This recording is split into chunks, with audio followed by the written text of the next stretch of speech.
Sweet తినాలనిపిస్తుందా, కానీ ఇంట్లో ingredients లేవా? ఇవాళ మా బాబు స్కూల్కి వెళ్ళేటప్పుడు స్వీట్ చేస్తావా అమ్మ అని అంత ప్రేమగా అడిగాడు. ఇంట్లో సేమియా ఉంది కదా, బాబు వచ్చేలోపు తొందరగా చేద్దాం అనుకున్నా. కానీ ఇందులో ట్విస్ట్ ఏంటంటే ఇంట్లో గీ లేదు, డ్రై ఫ్రూట్స్ కూడా లేవు. జస్ట్ 3 ఇంగ్రీడియంట్స్తోని స్వీట్ రెడీ అవుతుందా లేదా చూద్దాం రండి. సేమియా, మిల్క్, షుగర్, అంతే. ఈ 3 ఇంగ్రీడియంట్స్తో చూద్దాం. ఇక్కడ సేమియాని నేను ఫ్రై చేసుకుంటున్నాను. ఫ్రై చేసుకున్న సేమియాని ఇలా పక్కన ప్లేట్లో వేసుకుంటున్నా. డ్రై ఫ్రూట్స్ గీ లేకుండా వస్తుందా రాదా చూద్దాం రండి. చాలామంది ట్రై చేసే ఉంటారు ఇన్స్టెంట్గా. ఇక్కడ పాలనైతే నేను పొయ్యి పైన పెట్టుకొని పాలు ఇలా మరిగిన తర్వాత షుగర్ వేసుకుంటున్నాను 1/2 కప్పు.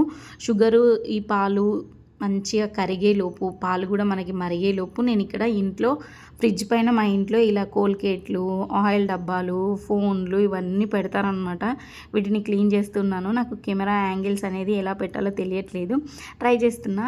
ఇక్కడ నాకు ఈ లోపు అయితే పాలైతే మరిగిపోయినాయి. ఇందులో నేను ఫ్రై చేసుకునే ఈ సేమియా అయితే వేస్తున్నాను.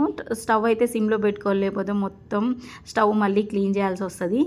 ఇంకా ఈ సేమియా వేసిన తర్వాత సిమ్లో పెట్టుకొని కొద్దిసేపు ఉడికించిన తర్వాత నాకు ఇలా దగ్గరికి పడింది. 3 ఇంగ్రీడియంట్స్ అని చెప్పాను కదా, చాలా టేస్టీగానే ఉంది. ఇందులో మనం డ్రై ఫ్రూట్స్, గీ అయితే యాడ్ చేయలేదు. బిజీ మామ్స్కి, కిడ్స్ క్రేవింగ్స్కి ఇది పర్ఫెక్ట్ ఇన్స్టాంట్ స్వీట్. చాలా సింపుల్గా అయ్యిందండి, కానీ త్వరగా అయిపోయింది. టేస్ట్ కూడా బాగానే ఉంది. వీడియో నచ్చితే లైక్ చేయండి, సబ్స్క్రైబ్ చేయండి. Thank you.